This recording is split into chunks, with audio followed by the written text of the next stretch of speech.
இங்க பல இயக்குனர்கள் இருக்காங்க. இப்ப அமீரண்ணன் கூட இயக்குனரா இருந்து வெற்றி அடைஞ்சவர் தான்.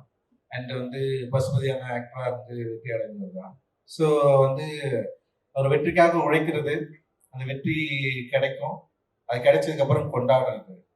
அப்படி அது ரொம்ப ரொம்ப சூப்பரா இருக்கும். அது வந்து எல்லா தனி மனிதனுக்கும் ஒரு கிடைக்கக்கூடிய ஒரு அனுபவம் அது. ஒரு ஒரு படைப்பை உருவாக்குற ஒரு கலைஞனுக்கு கிடைக்கக்கூடிய ஒரு அனுபவம். ஆனா, ஒவ்வொரு படைப்பாளிக்கும் அந்த வெற்றியை பெறுவதில்ல சில என்ன சொல்றது உழைப்பு இருக்கும். சில சில விஷயங்கள நம்புவாங்க. சில பேர் ரொம்ப என்ன சொல்றது கிரியேட்டிவா தங்களுடைய கதை பலத்தை வந்து நம்பி இல்ல அந்த திரைக்கதை இல்ல அந்த லைஃப் ஸ்டைல் இதெல்லாம் நம்பி வந்து இந்த படம் ஓடும்னு சொல்லிட்டு வந்து நம்புவாங்க. பட் நான் வந்து சினிமாவுக்கு வரதுக்கு முன்னாடி என்னுடைய லைஃப நான் பேசி படமா எடுத்து இங்க ஜெயிக்க முடியுமா அப்படின்றது வந்து கொஞ்சம் ஒரு சின்ன ஒரு யோசனை இங்க இருக்கதான் செஞ்சது. எனக்கு இருக்கதான் செஞ்சது. பட் ஆனா வந்து துணிஞ்சு படம் எடுத்துட்டு பார்த்துடலாம்னு சொல்லிட்டு தான் நான் இண்டஸ்ட்ரிக்கே வந்தேன் நான். ஸோ அந்த வந்ததுல இருந்த இப்ப யாராவது என்கிட்ட வந்து என்ன படம் எடுப்பேன்னு கேட்டா இருக்கிற திடீர்னு பதில் சொல்றதுக்கு முன்னாடி ஒரு பதட்டம் தொட்டிக்கும் எனக்கு. இதை பத்தி இவங்க கிட்ட பேசலாமா? இவங்க என்ன நினைப்பாங்க? இதை வந்து பாசிட்டிவா எடுத்துப்பாங்களா? இல்ல இதை வந்து எப்படி இதை உணர்வாங்க? நான் படம் தான் எடுக்க போறேன், தப்பான வேலை செய்ய போறது இல்லை. அண்ட் வந்து இந்த படத்துல வந்து இந்த சமூகத்துக்கு வந்து தவறான கருத்தை வந்து நம்ம சொல்ல போறது இல்லை. இந்த சமூகத்தில் இருக்கிற ஒரு 75 ஆண்டுகள சினிமா வரலாற்றுல பேசப்படாத மக்களை பற்றி பேச போறோம். ஆனா நமக்கு ஏன் பதட்டம் வருது? நம்ம கரெக்டா தானே வந்து வேலை செய்யறோம். கரெக்டா ஒரு நல்ல விஷயத்த தான் நம்ம சொல்ல போறோம். ஆனா ஏன் எனக்கு பதட்டம் தொட்டிக்குது? ஏன் ஒரு இடம் புரியாத ஒரு ஒரு ப்ரெஷர் கிரியேட் ஆகுது அப்படின்னு எனக்கு வந்து சத்தியமா தெரியவே இல்லை. பட் ஆனா வந்து அது ஏன்னு நமக்கு எல்லாருக்குமே தெரியும். இப்போ வந்து பொதுவாக கிராமப்புறங்களில் வசிக்கிறவங்களுக்கு வந்து ரொம்ப இயல்பா தெரிஞ்சிடும். ஒரு ஊரு காலனி ரெண்டு ரெண்டு தனியா பிரிஞ்சிருக்கிறப்போ ஒரு பொதுவில் இருக்கிற ஒரு பொருளை வந்து பங்கு போடுறது இல்லை உரிமை போடுறது இல்லை, எப்பவுமே வந்து ஒரு சின்ன ப்ரெஷர் இருந்துகிட்டே இருக்கும். ஸோ இப்போ நான் வந்து அப்படி ஒரு காலனிலேருந்து வந்திருக்கிறேன். ஸோ மாரி சொல்றது அப்படி ஒரு காலனிலேருந்து வந்திருக்கிறான்னு வச்சுக்கலேன். ஸோ அப்படின்ற ஒரு காலனியில வந்து யாருக்கிட்ட எதை பேச போறோம் அப்படின்றது வந்து ரொம்ப முக்கியமா இருந்தது. யாருக்கிட்ட எதை பேச போறோம்? இப்போ வந்து இப்ப நான் வந்து என்னுடைய உரிமையை நான் எங்க கேட்கிறேன்னா பொதுவுல கேட்கிறேன். பொது என்பது என்னன்னா இங்க வந்து ஒரு ஊரா இருக்கு. ஊர்ல வந்து பலதரப்பட்ட சாதிகள் வசிக்கிற ஒரு பகுதியா இருக்கு. அப்ப அங்க போயிட்டு நான் என்னுடைய உரிமை கேட்கிறப்ப ஃபர்ஸ்ட் என்னவா தோணும்னா வந்து நீ எதுக்கு இங்க வந்து கேட்கிற? நீ வந்து இங்க வந்து பேசலாமா? உனக்கு இப்ப நம்ம எல்லாரும் ஒன்னா தானே இருக்கிறோம். நீ அங்க ஒழுங்கா இருந்துடலாம்ல. நீ எதுக்கு இங்க வந்து இது பேசி பிரச்சனையா மாத்துற? இது பிரச்சனையா பேசலைன்னா இவ்வளவு நாள் நம்ம எல்லாரும் வந்து நல்லா ஜாலியா சந்தோஷமா தானே இருந்தோம். நீ அங்க இருக்கிற, நான் இங்க இருக்கிறேன். நீ கோயில் திருவிழாக்கு வரியா? நீ அங்க இரு. நீ வரியா? இது வந்து இது பார்த்துக்கோ. ஊர் பொது கிணத்துல வந்து நீ தண்ணி எடுக்க கூடாது. இல்ல ஊர் குளத்துல வந்து உனக்கு உரிமை கிடையாது. ஊர் பொது சொத்துல உனக்கு உரிமை கிடையாது. நான் உரிமைன்னு நான் கேட்டேன்னு வச்சுக்க, அங்க வந்து ஒரு பிரச்சனை ஸ்டார்ட் ஆகும். இது எப்படி நீ வந்து கேட்கலாம்? இத்தனை நாள் உனக்கு வந்து இது வந்து நான் கொடுக்கவே இல்லையே. நீ எப்படி இவ்வளவு நாள்ல கலாச்சாரத்தை ஒரு பண்பாடை நீ எப்படி வந்து மீற முடியும் அப்படின்னு சொல்லிட்டு பல பிரச்சனைகள் உருவாகிறத நம்ம வந்து பார்த்துருக்கோம்.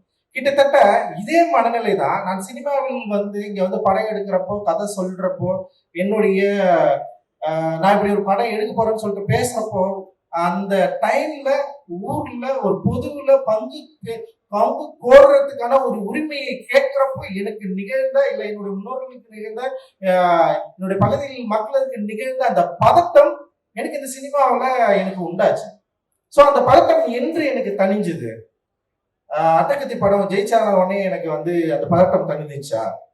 வெற்றி உண்மையிலே வந்து எனக்கு வந்து ஒரு பெரிய மகிழ்ச்சியை கொடுத்ததா அப்படின்னா வந்து உண்மையிலே வந்து அட்டகத்தி படம் ஜெயிக்கலன்னா என்ன இருக்குன்னு எனக்கு தெரியல. அட்டகத்தி படம் ஜெயிச்சதுனால அடுத்த படம் பண்றதுக்கான வாய்ப்பு கிடைச்சது.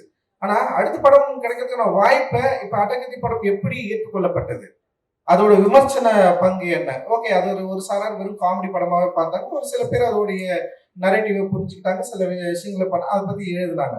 ஆனா மெட்ராஸ் வந்து எப்படின்னா எல்லாராலும் கொண்டாடப்பட்டதுன்னு பேசப்பட்டாலுமே கூட அப்பதான் வந்து இந்த குறியீடுகளை பற்றி வந்து பேச ஆரம்பிக்கிறாங்க. ஸோ அது வரைக்கும் வந்து ரஞ்சித் என்றவங்க ஒரு இயக்குனராக இருந்தாரு. அப்புறம் மெட்ராஸ்க்கு அப்புறம் வந்து திரும்ப வந்து வேற ஒரு படம் இயக்கிருக்கிற ஒரு முழு அரசியல் திரைப்படம்னு சொல்லிட்டு எல்லாருமே ஏத்துக்கிட்டாங்க. அந்த முழு அரசியல் திரைப்படம் ஏற்றுக்கிறதுக்கு அப்புறம் வந்து பல விவாதங்கள் வந்து அப்போ உருவாச்சு. அது நல்லா எனக்கு ஞாபகம் இருக்கு. வந்து ஒருத்தர் எழுதினாரு, மெட்ராஸ் டைட்டில் வச்சு எவ்வளவு திமிரா ஒருத்த படம் எடுத்திருக்காங்க, ஹிந்துல வந்தது. எனக்கு நல்லா ஞாபகம் இருக்கு. எப்படி இந்த படத்தை வந்து விட்டாங்க வெளியே. இதே வந்து பாம்பேல போயிட்டு பாம்பேன்னு சொல்லிட்டு படம் எடுத்தா அங்க இருக்கிற வந்து எல்லாம் அடிச்சு காலி பண்ணிருப்பாங்க, ஓட விட்டுருக்க மாட்டாங்க. ஆனா இவங்க வந்து பாரு மெட்ராஸ்னு ஒரு படம் எடுக்கிறான்னு சொன்னாங்க. எனக்கு ரொம்ப புதுசா இருந்தது. இப்படி ஒரு நெரேட்டிவ் எப்படி இவங்களால உருவாக்க முடிஞ்சது. அப்போ வந்து அப்பதான் வந்து என்னன்னா, ஓகே இதுல இந்த குறியீடுல இதை பயன்படுத்திருக்காங்கன்னு சொல்லிட்டு எனக்கு வந்து எதிர்மறை விமர்சனங்கள் நிறைய வர ஆரம்பிச்சது. அண்ட் வந்து கபாலி வந்தது உடனே வந்து அது பிளாஸ்ட் ஆயிடுச்சு, வெடிச்சு செதறிச்சு. அப்படி அதுல வந்து ஒரு படம், ஒரு இயக்குனர், ஒரு நடிகரை வச்சு சூப்பர் ஸ்டார் வச்சு படம் எடுத்திருக்காரு. ஆனா மெட்ராஸ்னு ஒரு படம் நான் பண்ணலன்னா சூப்பர் ஸ்டார் ரஜினிகாந்த் எனக்கு அந்த படத்தை வாய்ப்பு கொடுத்துருப்பாரா?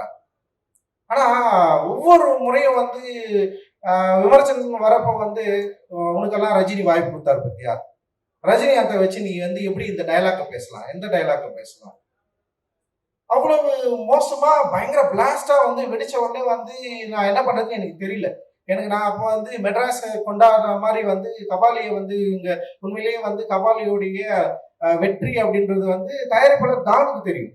மற்ற படங்களை கூட ஃபர்ஸ்ட் வந்து படம் ரிலீஸ் ஆகிறதுக்கு முன்னாடியே 100 கோடி ரூபாய் லாபம் ஈட்டின படம் வந்து கபாலி. ஒரு படம் வணிக ரீதியா வெற்றி பெற்றது மட்டும்தான் இங்க வெற்றியானா, பல படங்கள் வணிக ரீதியா வெற்றி பெற்று கொண்டாடப்பட்டிருக்கு. விமர்சன ரீதியா மிக மோசமாக விமர்சிக்கப்பட்டாலும் அந்த படம் வெற்றி படமா வணிக ரீதியில வந்து பெரிய அளவுல கலெக்ட் ஆச்சுன்னா வெற்றி படமா கொண்டாடப்பட்டிருக்கு. ஆனா கபாலியை வந்து இவர்கள் வந்து மிக மோசமா அமைச்சிருத்தாங்க.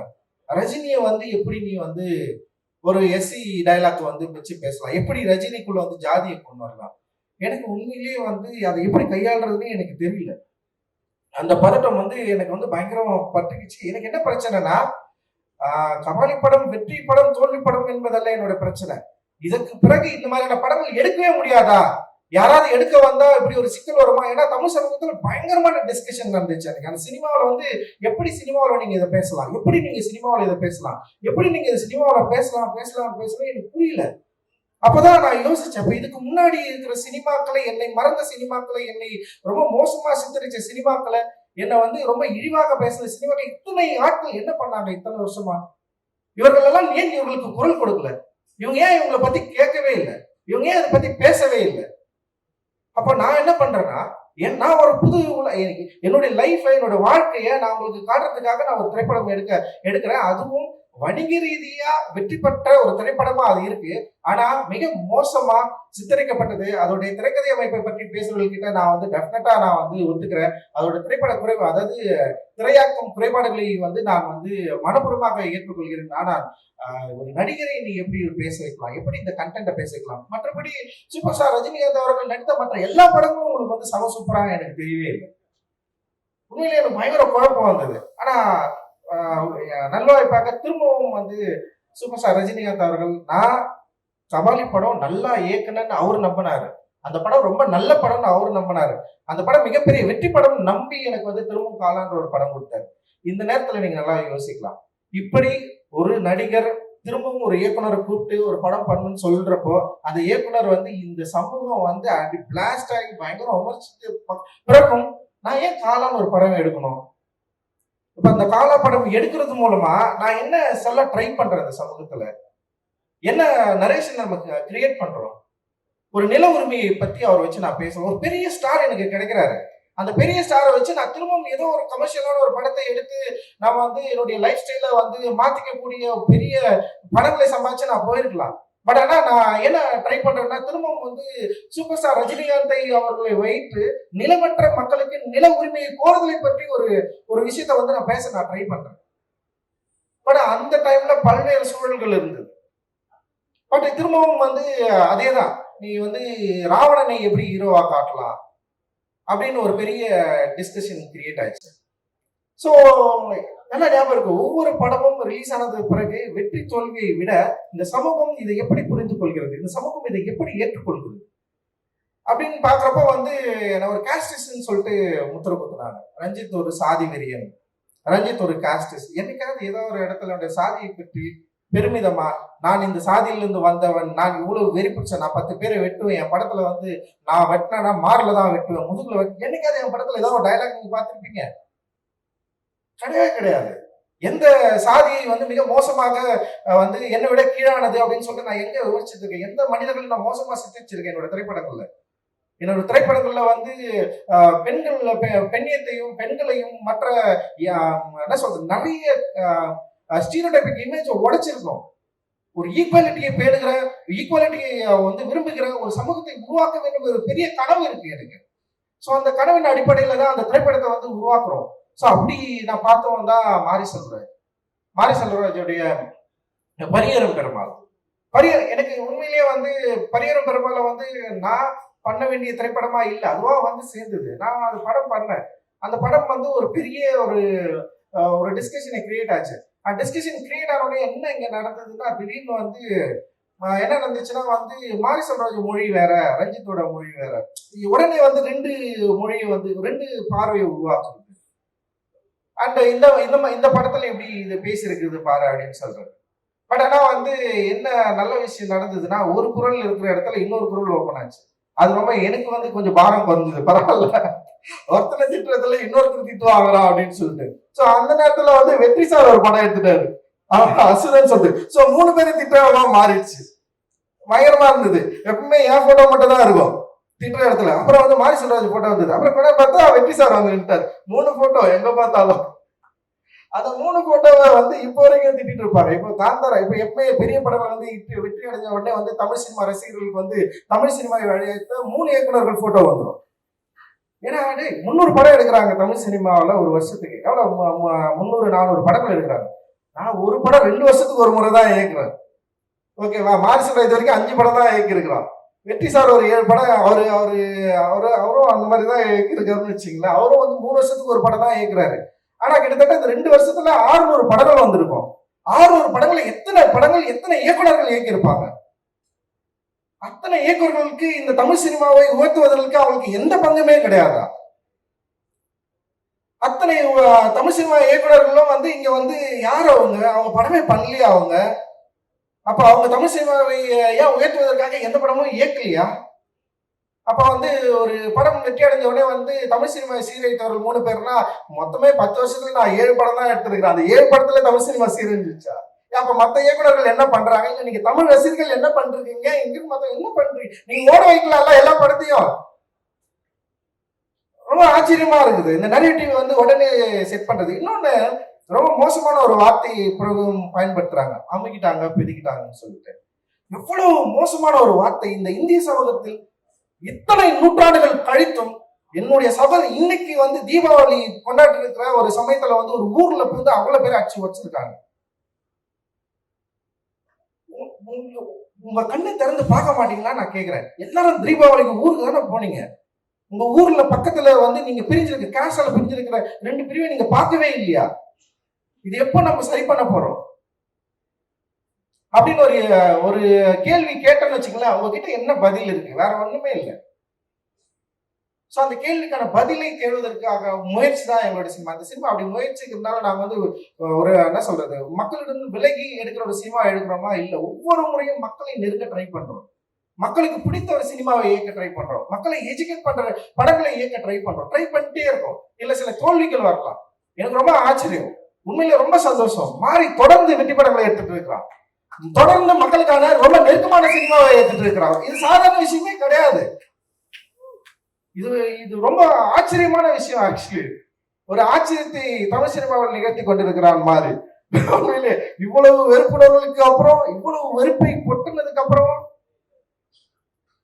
என்ன ஆயிடுச்சுன்னா வந்து திடீர்னு வந்து இப்பெல்லாம் வந்து படம் வரதுக்கு முன்னாடி ஒரு நெரேட்டிவ் செட் பண்றாங்க. இந்த படங்கள்லாம் நம்ம பார்க்க கூடாது, இந்த படங்களை போவாதீங்க, இந்த படங்கள்ல ஜாதி பேசுவாங்க. இப்போ உண்மையிலே வந்து சார் இருக்காருல்ல, ஒரு 5 ஸ்டார் செந்தில் சார் எல்லாரும் ஜாதி படம்னு சொல்றாங்க சார், எல்லாரும் ஜாதின்னு சொல்றாங்க. ஆனா இந்த படம் ஸ்போர்ட்ஸ் படம் தானே சார். அவருக்கு தெரிஞ்சிருக்கு இந்த படம் ஸ்போர்ட்ஸ் ரொம்ப முதன்மையா வச்சு பேசிருக்கு.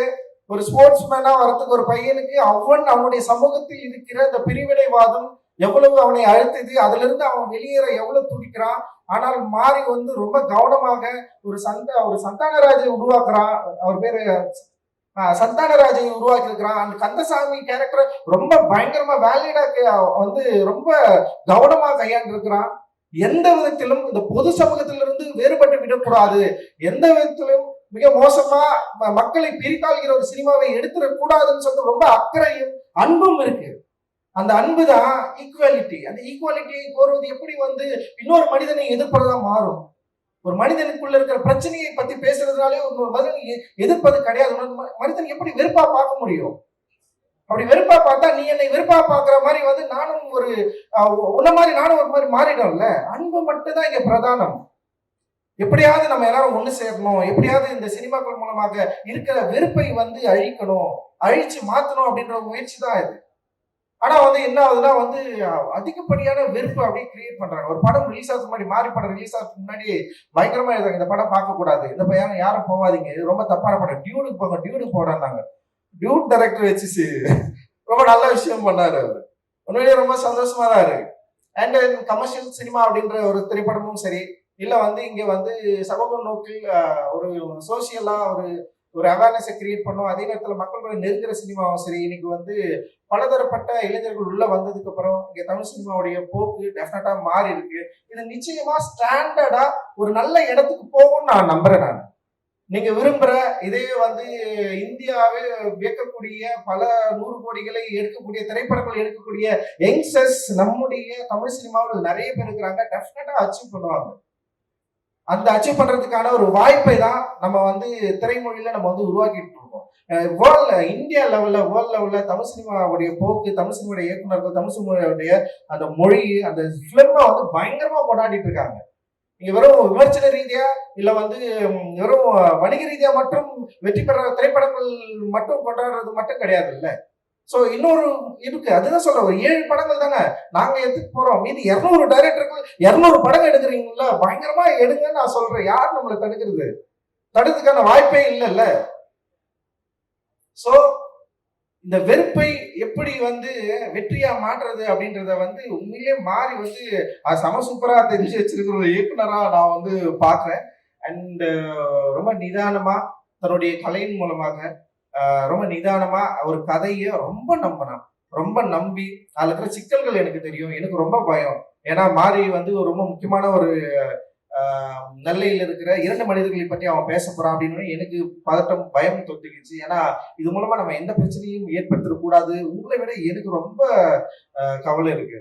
ஸோ அப்படி இருக்கிறப்ப நான் பயந்துட்டே இருந்தேன். படம் ரிலீஸ் ஆகிட்டு தியேட்டர்ல இருந்து என்ன சொன்னாங்க, ஃபர்ஸ்ட் நான் அவங்ககிட்ட ஃபோன் பண்ணதே மக்கள் என்ன சொல்றாங்க, நெல்லையில என்ன சொல்றாங்க. ஏன்னா இங்க வட தமிழகத்துல அது ஒரு அந்த கதையை வேற மாதிரி புரிஞ்சுப்பாங்க. பட் ஆனா அங்க எப்படி புரிஞ்சுக்கிறாங்க, என்ன சொன்னாங்கன்னு அவங்ககிட்ட கேட்டேன். அவன் சொன்னா இல்லைன்னா சம்பந்தப்பட்டவர்கள் எல்லாருமே படம் பார்த்துட்டாங்க, அவங்களுக்கு ரொம்ப திருப்தியா இருந்தது அப்படின்னு அவன் சொன்னான். உண்மையிலேயே எனக்கு அப்பதான் ரிலாக்ஸ் ஆச்சு. அதுக்கப்புறம் நான் ரிலாக்ஸ் என்னன்னா 5 ஸ்டார் அண்ணங்க அவர் போன் வருமா, அவர் என்ன சொல்றாரு, அவர் அவருடைய அவர் இன்வெஸ்ட்மெண்ட் பண்ண பணம் வந்துருமா அப்படின்னு தான் இன்னைக்கு வரைக்கும் நான் வெயிட் பண்ணிட்டு இருக்கேன்.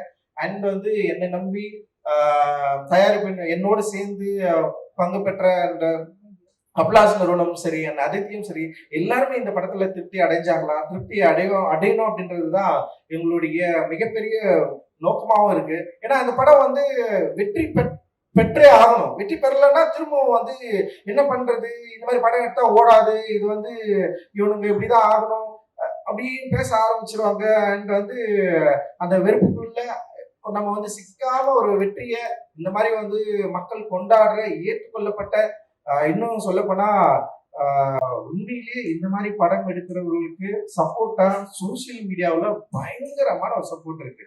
ஆக்சுவலி அவங்க என்னன்னா வர வெறுப்புகளை எங்களை நோக்கி தள்ளாம தடுத்து படம் பயங்கரமா இருக்கு, சூப்பரா இருக்குன்னு சொல்லிட்டு எழுதி தள்ளிட்டே இருக்காங்க. இங்க யாருமே பெயிட் கிடையாது, நல்லா புரிஞ்சுக்கணும். எல்லாருக்கும் ஒரு குரூப் இருக்கு, எதிர்க்கிறதுக்கு கூட வேணா ஒரு குரூப்பா சேர்ந்து எல்லாம் செயல்படுறாங்க. ஆனா இந்த படத்தை நல்ல படம் கொண்டாடுறதுக்கு அவ்வளவு மக்கள் இருக்கிறாங்க.